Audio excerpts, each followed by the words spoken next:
Hello, and thank you for joining us for another mental well-being class. My name is Dr. James Johnson, and I'm so grateful you've joined us for this lesson today.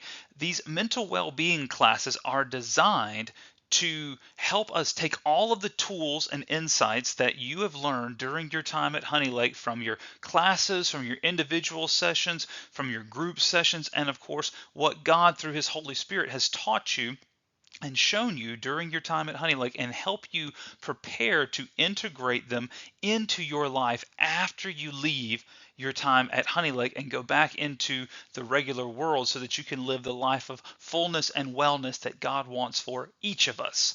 And these classes are specifically designed to work out of this book that Dr. Jennings has put together called Could It Be This Simple?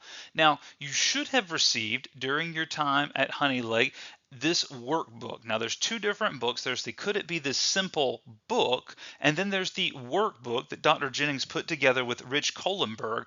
And the workbook has all of the material from the actual normal Could It Be This Simple book, but it has interactive questions and insights that help make the material more accessible, and that's what we're going to be looking at. So as we go through this series, we're going to be reflecting on what you've read and answering the questions at the end of the chapter. So if you have not read chapter 1, pause this video, get your workbook out, and read it.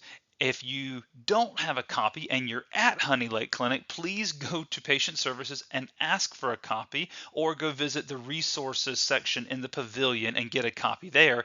If you have already left Honey Lake Clinic and you've either misplaced yours, never received one for some reason, or you would just like another copy, I encourage you to go to Come and Reason Ministries, the ministry that Dr. Jennings runs and helps organize. And they'll be glad to send you a book, and they'll mail it to you for free. And that's a really amazing part of their ministry. So if you haven't read that chapter, you need to do that. So go ahead and pause this video, read the chapter, and then pick back up when you have done that. All right, I'm going to assume that you have knocked that out, and we're going to jump in to hitting some of the highlights of that chapter together. And in chapter 1, we learn some pretty key insights. The first is that in the beginning, God created everything. And most people are familiar with that opening passage from the book of Genesis. The word Genesis actually comes from that sentence in Hebrew. Genesis means beginning. In the beginning, God created everything. But because God is perfect, God created everything in perfection, which means when He made humanity, He didn't make a mistake. You and I were created in perfection in the beginning as human beings. Our design was perfect. He intended us to be His image bearer here on earth, and that is in three different areas. When we are God's image bearers, when we image God here on earth, we image God in three specific ways.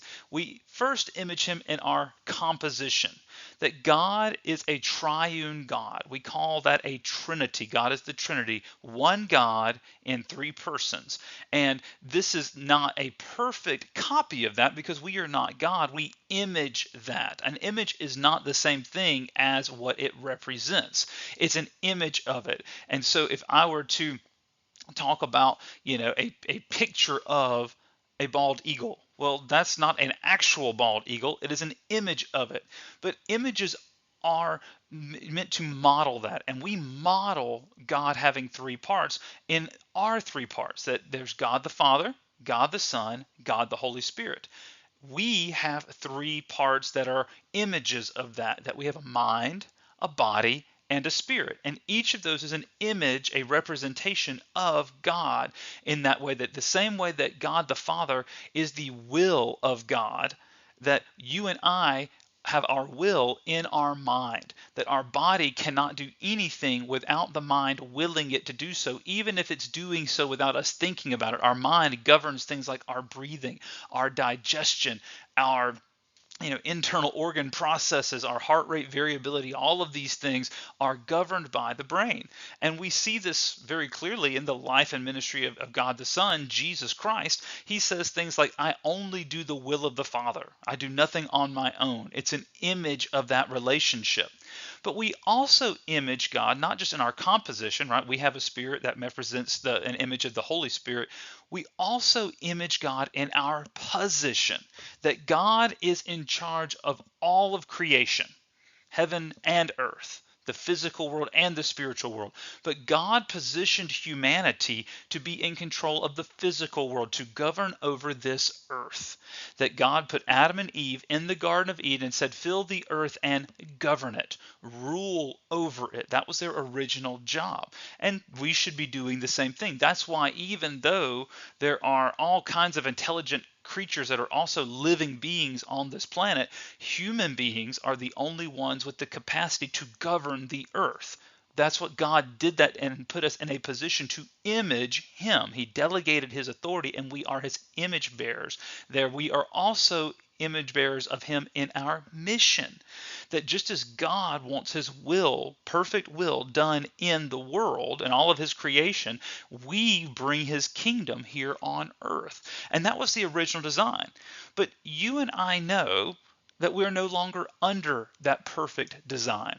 That human beings rebelled against God. Adam and Eve decided their way was better than God's way. And from that point on, that rebellion broke that perfect relationship, and it overflowed not only into the perfect relationship that had been broken between God and humanity, but also between the world, and it's now broken, it's not in its original design, and our image of God is now fractured. This, in theological terms, is called the imago Dei, the image of God, and that has not been taken away. It has just been fractured.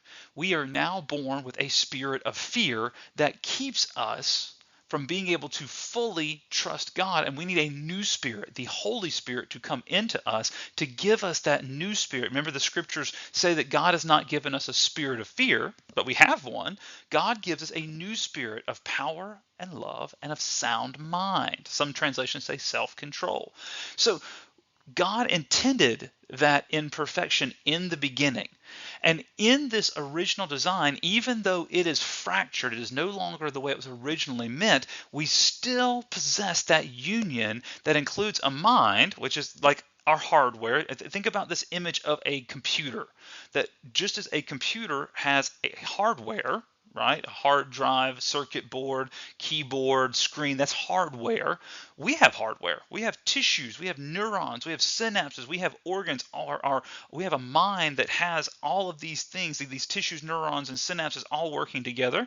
We have a software component to our mind. Those are our beliefs, the same way a computer has unique programs, files, and things like that. Even if you and I purchased the same exact computer, and it had the same hardware specifications, the moment you and I start adding programs and putting different chains of programming and software into the system, our computers are then going to be different.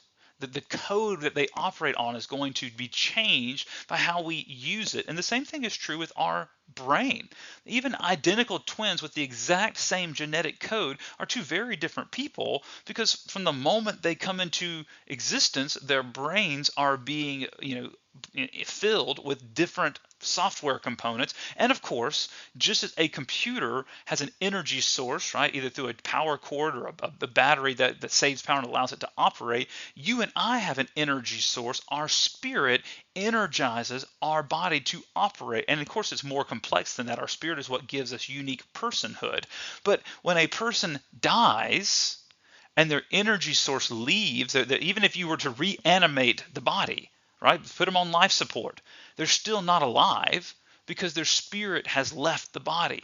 And I don't know, maybe this is a little macabre, but maybe you've been in a hospital or at a funeral that's an open casket where you've seen the body of someone who has died, and you recognize that their mind is there, their body is there, but their spirit is not there. They're no longer alive. That's not the person that they used to be. So we are like a computer in that way. We have three parts, and the chapter helps us understand that. And when it comes to how this software component, our beliefs, matter because they influence and impact the way we experience life. Our beliefs influence our experience, which influences how we actually live.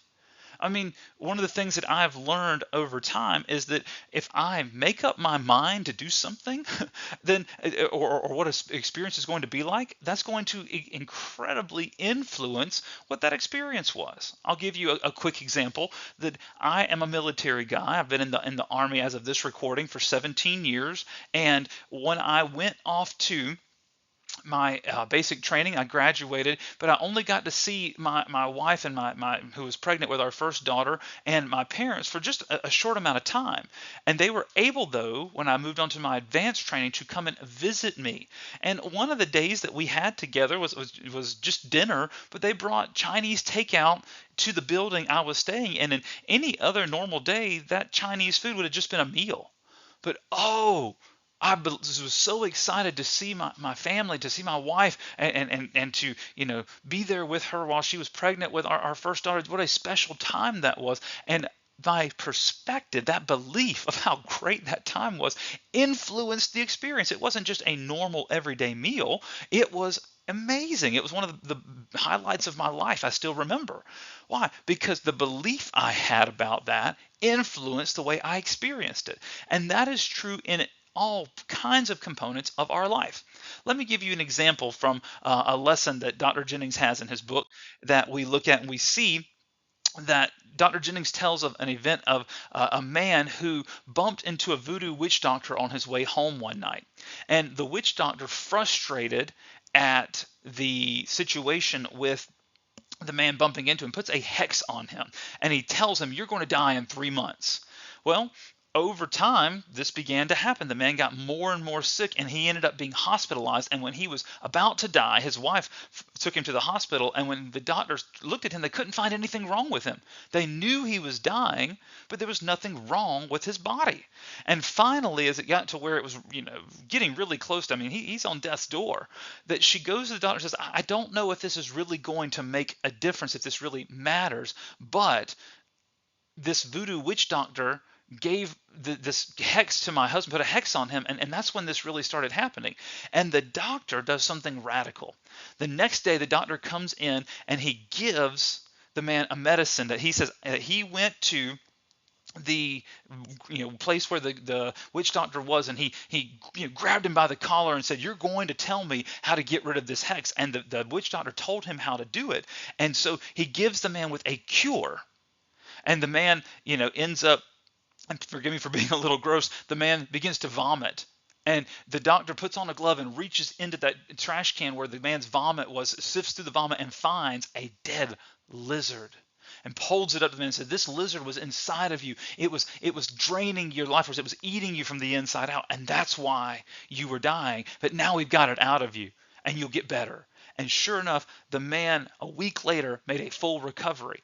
Now, what this real life example shows, and I encourage you to go back into the Could It Be This Simple book, as well as the God-Shaped Brain book of Dr. Jennings, to find this story and the source of it. But it shows us the power of belief. You see, there was nothing wrong with the man, but he believed so strongly in the hex that the witch doctor had put on him that it was causing his body to obey his will, and it was dying, it was shutting down. Well, the doctor gave the man something called syrup of ipecac, which is something that has been used for decades to induce vomiting. There was nothing wrong with the man. He vomited because the doctor gave him that syrup of ipecac, and the doctor, when the man wasn't looking, when he was recovering from his vomiting spell, threw the dead lizard in there to make him believe that that was the cure to the hex, and the man would get better. And Dr. Jennings sums this up in this powerful statement. Dr. Jennings says, "You have power over what you believe, but what you believe has power over you." And that's what we see in this whole process, that we have power over what we believe. We are the safeguards. We are the gateway into our beliefs, that we receive information. Maybe it's something somebody tells us, maybe it's something we read, maybe it's something we hear about, maybe it's something we experience. But we take in that information and we determine what we're going to do with it. And what we believe has power over us. It influences us. Whether it is that experience that I had with my family, with that simple meal of Chinese takeout being some of the best moments of my life, or the belief that that man was going to die, that he was sick, Well, there's nothing wrong with him physically, but his mind believed it, and so it created the sickness. How does this work? James, is this just spiritual? No, this is physical, based in sound science, in one of God's design laws. And we call this design law the law of love. And the law of love is the principle of giving on which all of life operates. And we see this all over the place in the world, that shows us that everything that lives also gives. That you and I, to live, we must take in oxygen and we must give off carbon dioxide. And for the cycle of life to continue, the plants, the trees, right, they take in the carbon dioxide and they give off oxygen. And in this symbiotic cycle, life continues. This is the law of love. And we see this in all kinds of places. We see this in electricity, right? In order for an electrical current to have power, it must operate in a circuit, a circle, and the electrons have to give to each other. If I flip the light switch and I break the circuit, the current of electricity dies and the light bulb goes out. Or one more example, the water cycle, right? The rain falls from the clouds onto the ground and gathers in lakes, rivers, streams, and underground water, collection, and then the sun, causes it to evaporate, and then it transpirates back into the sky, into the clouds, where it collects, and the whole cycle goes over and over again. Well, in any of those three situations, the oxygen cycle in my body, the electrical cycle in the circuitry and currents of my home, or in the water cycle in the atmosphere, if any of those components got selfish and said, I'm not giving, if I kept all my carbon dioxide, if the electricity was stored in one place, but if the water stayed in the clouds, then death would happen. The current would die, my body would die, the earth would die. This is how love works in relationships. Love only grows by giving it away. And so if I hoard all my love selfishly and I don't give it away, relationships won't grow. And so this principle is foundational to understanding how God has created life, the universe, and everything, including our relationships, to operate. Now, what does this have to do with your life and my life today? Well, outside of the natural consequences of things like breathing and digestion and the water cycle, it connects to our identity.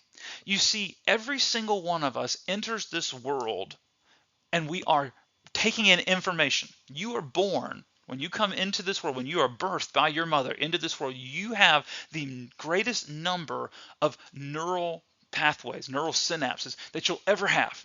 And during your childhood up into early adolescence, you're just a sponge soaking up information. This is why children can learn multiple languages very easily, but adults have a difficult time learning a new language.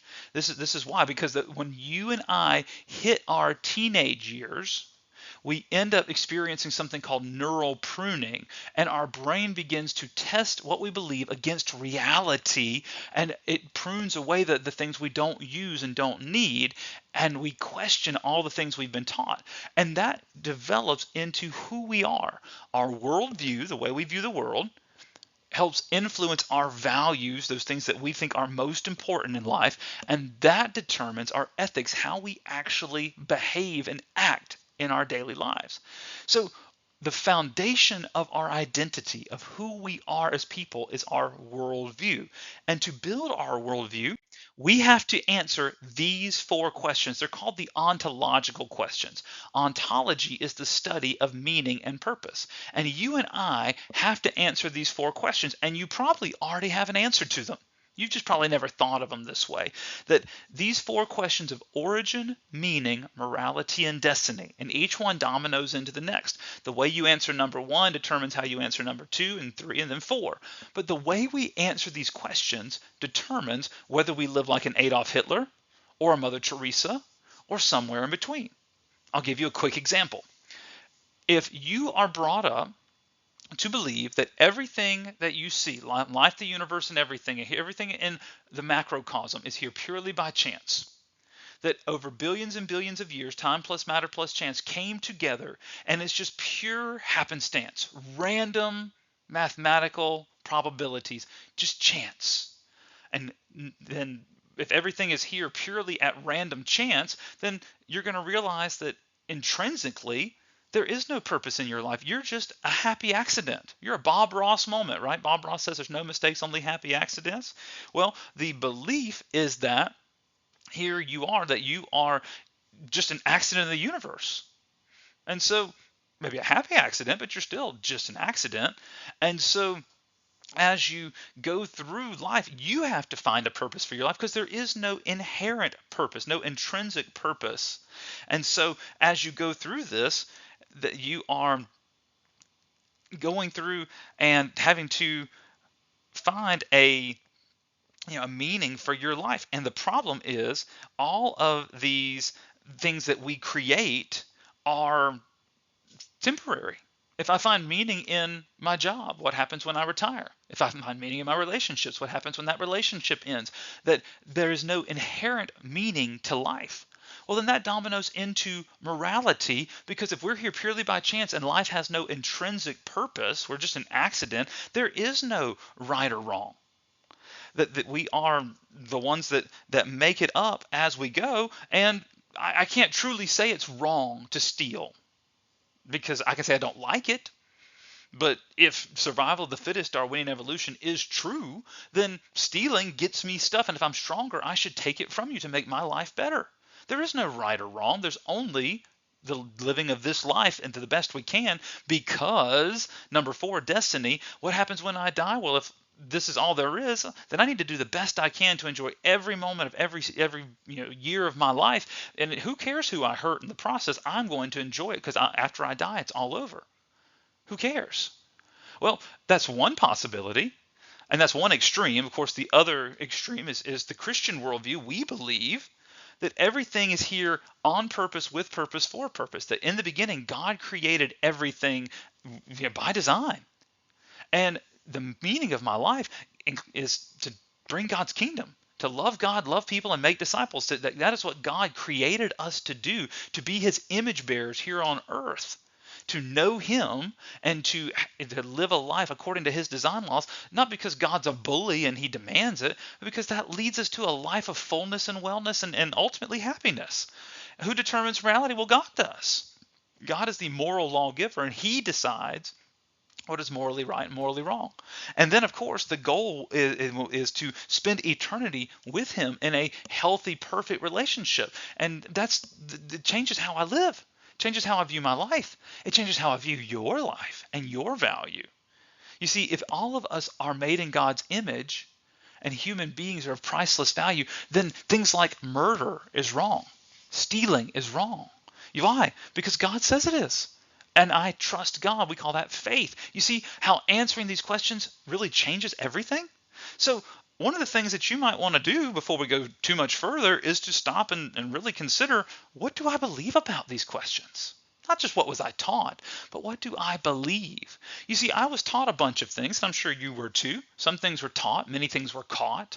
But when I became an adult, when I was 19 years old, I had a crisis of faith, and I wanted to learn truth, not because my family had taught me a set of beliefs, not because the church had taught me a set of beliefs, or I had read a set of beliefs in a book. I wanted to believe it because it was true. I wanted to test it against reality, and I found that the way God designed everything, the teachings of the Bible, the teachings of Jesus, the resurrection of Jesus, was trustworthy. And I came back to the faith. But you need to know why you believe what you believe. And maybe that's where your homework is for right now. Maybe you press pause and say, okay, James, you got me thinking. But this is important because, like Dr. Jennings said, you have power over what you believe, but what you believe has power over you. And that's what we learn in chapter 1. So now let's go to the end of the chapter. Let's look at some of the questions. So once we have reviewed it, right now let's go to 1.2 and review it. And here's some of the questions. Question number 1, just like computers we buy in stores, the mind is both, you got it, hardware and software. That just like a computer has hardware, like a hard drive or a screen or a keyboard or a graphics card or a motherboard, we have hardware. Your brain and my brain, at its optimal capacity, ends up having certain areas like our prefrontal cortex, our amygdala, right? Our hippocampus, all of these components of our brain are the hardware. But as we live life, just like a computer can have software installed on it, our beliefs are our software, and we have control over that. Just like I can go on my computer and I can delete files, I can uninstall programs. You and I can do that. And as we reflect on things, there are some beliefs that I was taught growing up that I have discarded. I don't believe are true anymore. I'll give you one quick example. I was brought up in church to believe that God in the Old Testament was wrathful, vengeful, angry, punishing. And then Jesus came along as teddy bear version of God, and he appeased God's wrath, and now God can be at peace with me because Jesus appeased God's wrath by being that perfect sacrifice. Well, I've discarded that belief because Jesus is the same God in three persons. Jesus was not the propitiation for our sin, and that he appeased God's wrath and God hated me. He was angry, and now because of Jesus' death on the cross, God can love me. No, God always loved me, and he always loved you. I've discarded that previous belief because it doesn't line up with truth. If the Bible is true that God is love, then the way I was taught how God was in the Old Testament wasn't love. And I had to discard that belief because it had power over me. See how that works? We can control the software. And hopefully during your time at Honey Lake, and if you're watching this video after your time at Honey Lake, you're still understanding that yes, you have hardware, and things like your neural pathways take time to develop and change and shift. But even right now, you and I can shift our software. We can change our belief system by analyzing the evidence against reality to find truth. All right, so that's 1, 2. Let's continue. Question number 2. Scientific data demonstrate that what we believe can significantly influence our physical health. And the answer to this is on page 8, that it can influence our physical health. If you and I believe something about our bodies, then it influences that. We've actually seen situations where we saw the situation of the man who was dying because he believed that the witch doctor had put a hex on him. But I've seen studies of people who believed they had cancer and they developed tumors, right? That our beliefs can influence our physical health. Now, some of this is placebo, no doubt, if a person believes something, but also if I believe good things about myself and my life, then it influences my body. It influences the chemicals that my brain and my body secrete, and it changes my physical health, all because of what I believe. Numerous studies have shown that people who have strong faith beliefs that are healthy and in alignment with reality, that they experience more peace, lower levels of anxiety, that they actually have greater enjoyment, fulfillment, greater immune systems, better sleep at night. All these things are part of our physical health. So scientific data demonstrates that. Number 3, what we think actually has a powerful impact on our physical bodies. And that's on page 10. And we just talked about that what we think influences our physical bodies. And we've already covered tons of examples of that. In the story about Sergeant Jones, he believed a blank, and now he realized the truth. He believed a lie. And on page 12, Dr. Jennings tells a life story from a sergeant that he encountered when he was still a psychiatrist in the Army, that Sergeant Jones believed that it was his fault that the men in his tank convoy, as they went into battle, that they sustained injuries, and that he had to have all these difficulties and hardship. But the lie was that it was his fault. The reality was his commanding officer demanded his radio, and so Sergeant Jones had no way to communicate with the rest of his team, and so he could not lead them effectively. And so what was the truth? That it wasn't his fault. It was his commander's fault. But Sergeant Jones believed a lie, and because of Dr. Jennings helping him see the rest of the situation, getting the whole picture, now he understood the truth. So let's look at number 5. A change in Sergeant Jones's blank resulted in his blank.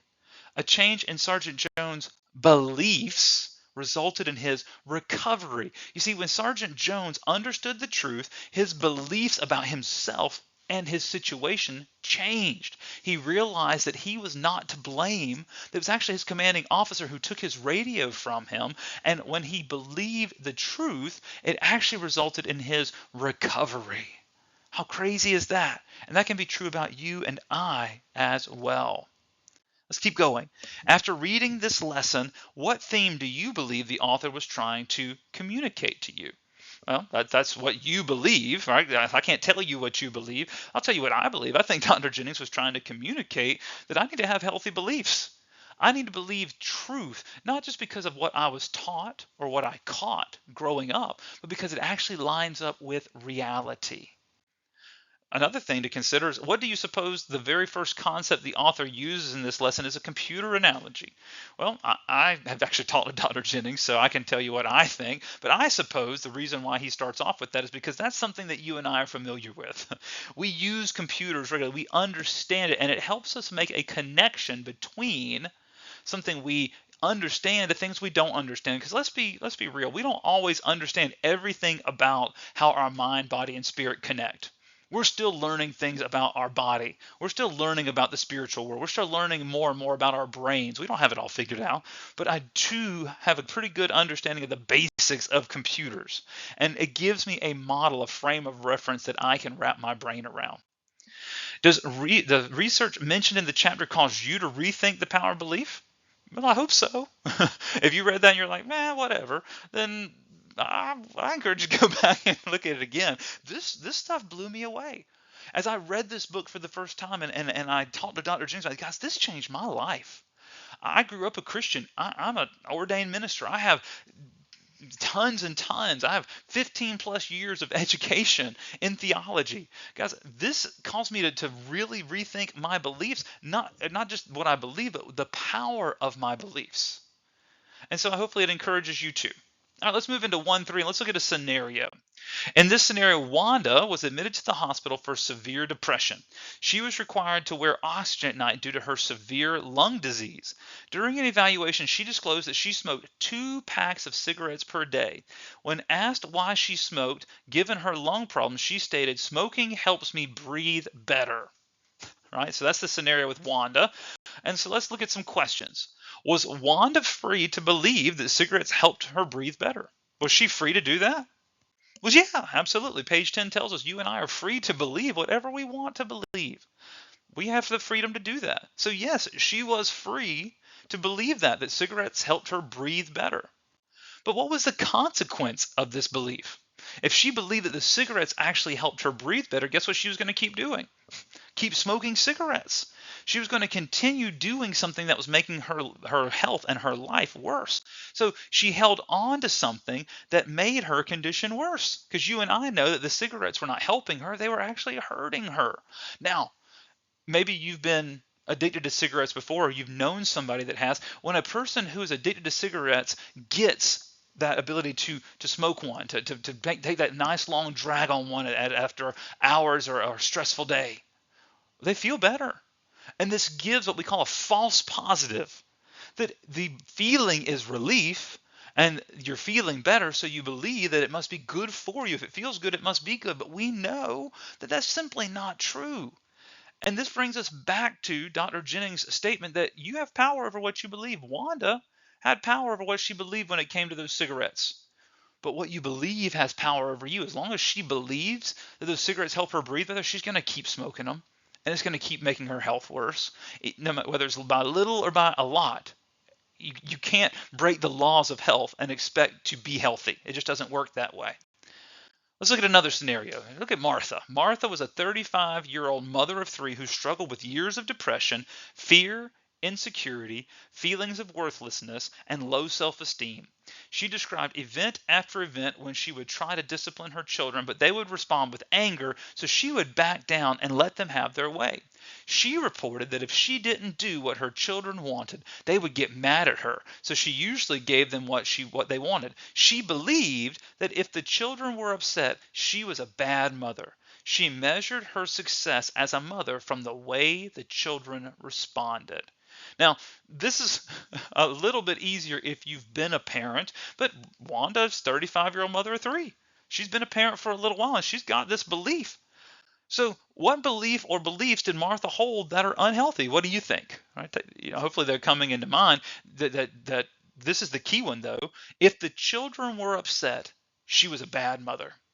She gauged whether she was a good mother or a bad mother based off her children's feelings. And I can tell you, as of this recording, I have an almost 17-year-old and almost 15-year-old. I mean, they're right on the doorstep of their birthdays. I have made them angry numerous times.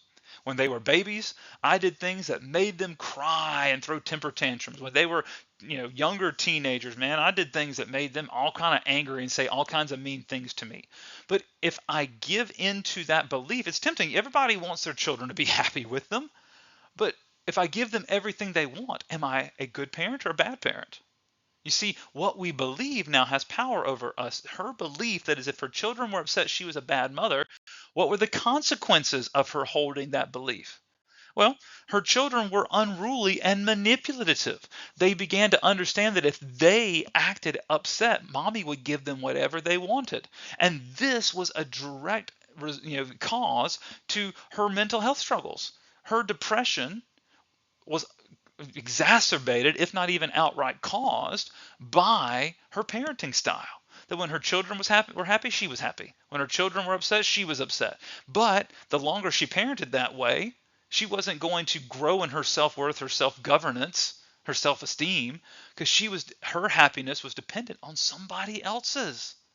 What would be a healthier belief? And how would Martha's life and behavior change if she applied it? Well, hopefully you formulated your own answer to this, but here's mine. This is what I put. A good parent disciplines their children in a healthy manner, which would lead to improvements in their character and in her overall personal self-worth. And I would argue the children's self-worth. See, the goal of good parenting is to teach our children how to make wise decisions so they can be good, wise adults, healthy adults that make good decisions. And so if I continually give, like Martha does, my children whatever they want and attach my parenting level as good or bad, I'm a good parent if they're happy, I'm a bad parent if they're upset, then I'm going to be a good or a bad parent numerous times throughout the day. I'm going to be a people pleaser. I'm going to be manipulated. And what's that going to teach my children? That they can manipulate other people. And guys, the world doesn't always work that way. Sometimes you can manipulate circumstances, but a lot of times you just can't. And so if I want my children to be healthy adults, if Martha wants to be healthy herself, then her self-worth and her children's personal self-worth needs to be governed to a belief that's more in alignment with reality. And Martha's is not. All right, let's look at another scenario. Scenario number 3. Jerry. Jerry had a lifelong pattern of exploiting others, bending the rules, and manipulating the system. Jerry was a dentist and lost his license for selling narcotic pain prescriptions illegally to make extra money. Jerry refused to accept any personal responsibility, instead blaming society for having draconian rules on substance abuse. He insisted he had done nothing wrong, as he was merely ensuring that drug users who would have done the drugs anyway received a safe and pharmaceutically clean supply of drugs. Jerry believed he was helping others. Maybe you've met people like Jerry. Maybe you've even been like Jerry. I've certainly met people like Jerry who believe that there are rules, but the rules are only there to hold you back. The rules are put there by people in charge to keep you from enjoying your life. And these draconian, these outdated, old-fashioned rules are actually making it worse on people. That if people are going to do drugs, whether we want them to or not, and by God, we need to make sure they get good, clean, safe drugs, right? Well, the problem is this is a half-truth. Are people going to be healthier if we get them healthy drugs as opposed to unhealthy drugs? Oh yeah, but that doesn't make it healthy to do drugs, right? So this is a half truth, and my mom used to say it this way: a half truth is a whole lie. If you study logic, if you want this just a little bit more scientific than just what my mama said, even though my mama was right, we call this a false dichotomy in the laws of logic. It's a fallacy. And Jerry believed this. So what unhealthy beliefs did Jerry have? Well, number one, that he had done nothing wrong by giving drugs to people who wanted them. He also believed that society was the problem, not him. That after all, if society got rid of its old, outdated laws that weren't a reflection of what we know about humanity and freedom, then Jerry wouldn't be doing anything wrong. But this is one of the things we have to wrestle with within the Christian worldview is you see society can make something legal, but they cannot make it moral. God is the lawgiver when it comes to morality, not a government. You see, rounding up the Jews and trying to commit genocide by gas chambers and concentration camps was legal in Nazi Germany, but that did not make it moral. So Jerry believed that he had done nothing wrong, society's laws were the problem, and that his illegal behaviors were actually helping other people. So, what were the consequences for the beliefs of Jerry professionally and spiritually? Well, the obvious thing is that Jerry lost his license. He can't practice dentistry anymore. It probably is going to end up costing him some jail time if he keeps up.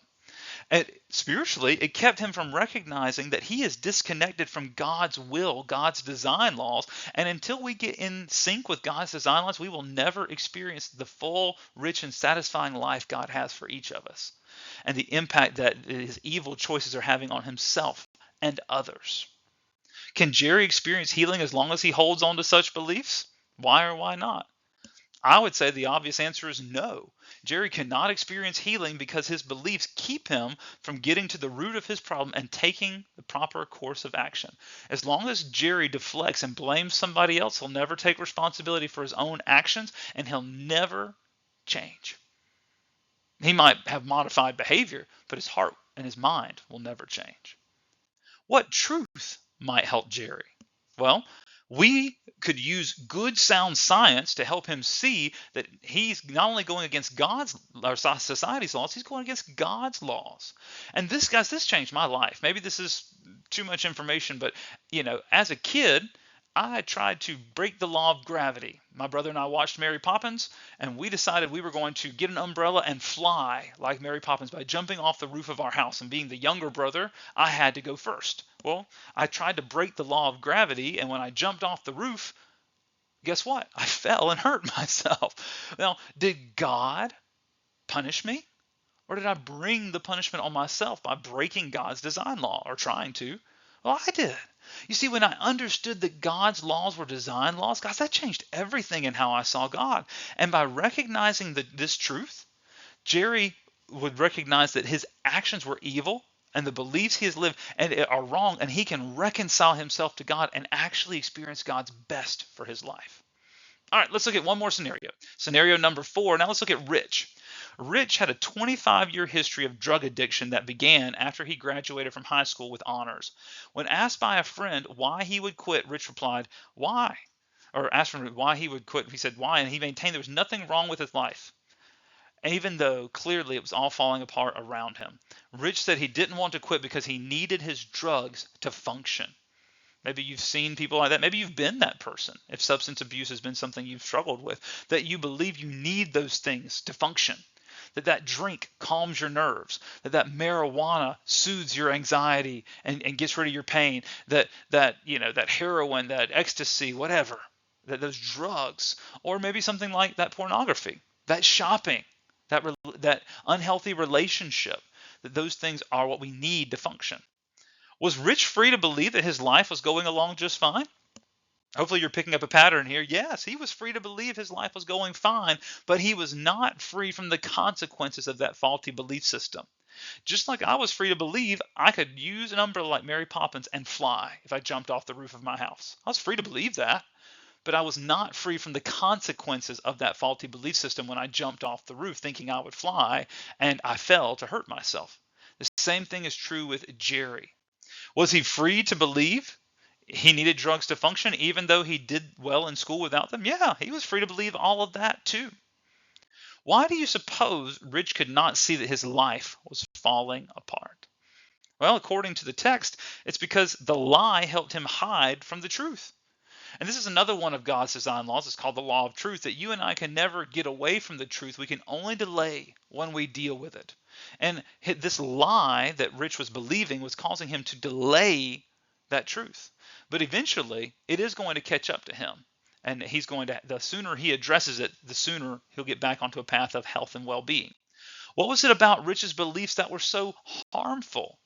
Well, the harm was that they denied reality. They ignored that his drug use was actually causing him harm. It wasn't helping him, it was hurting him physically, mentally, and spiritually. If he is allowed to continue, his beliefs are ultimately going to lead him to physical destruction, mental impairment, and spiritual death.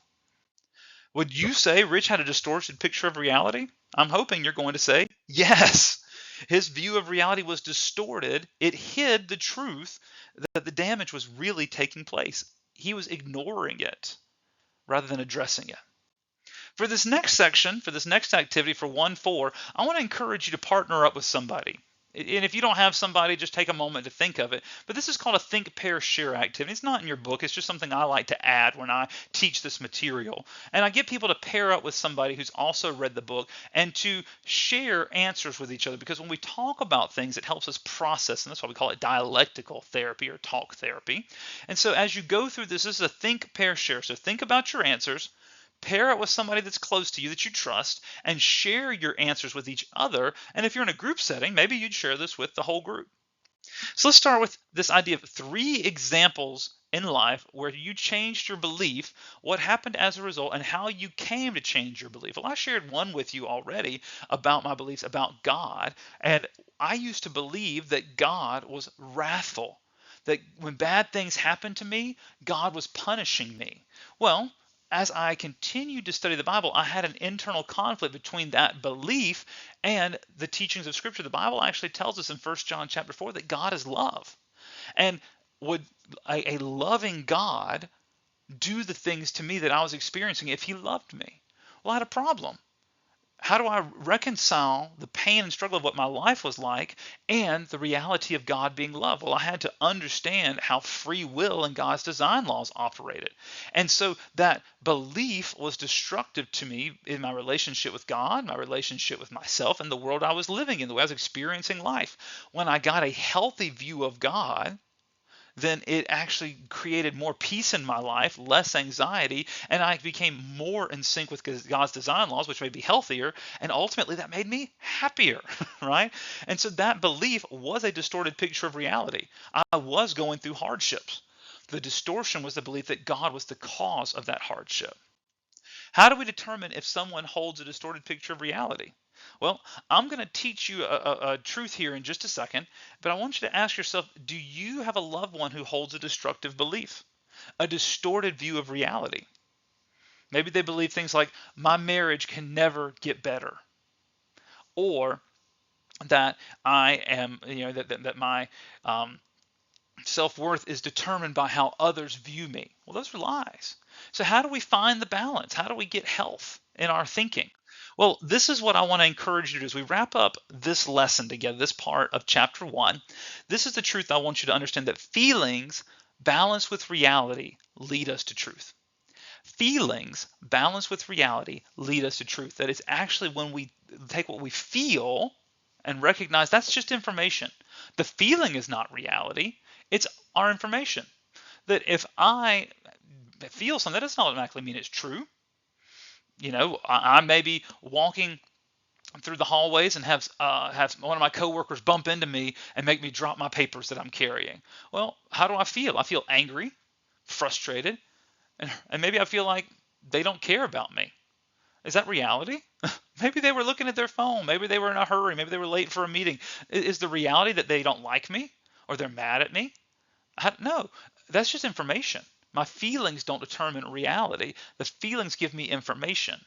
I have to balance my feelings with reality to lead me to the truth. Well, what I could do is I could go up to that coworker and say, hey, when you bumped me in the hallway, are you mad at me? Did I do something wrong? And they say, oh, James, I'm so sorry. I didn't mean to knock your papers. I was late for a meeting and I was just trying to get there and I just bumped into you. I wasn't looking where I was going. I'm so sorry. Was the truth that person was mad at me or they hated me? No, it was an accident. I have to balance my feelings with reality to lead me to the truth. And that's true of all these examples that we looked at. That when the scenarios we looked at, if those people were to balance their feelings with reality, it would lead them to truth. That the cigarettes were not making her better.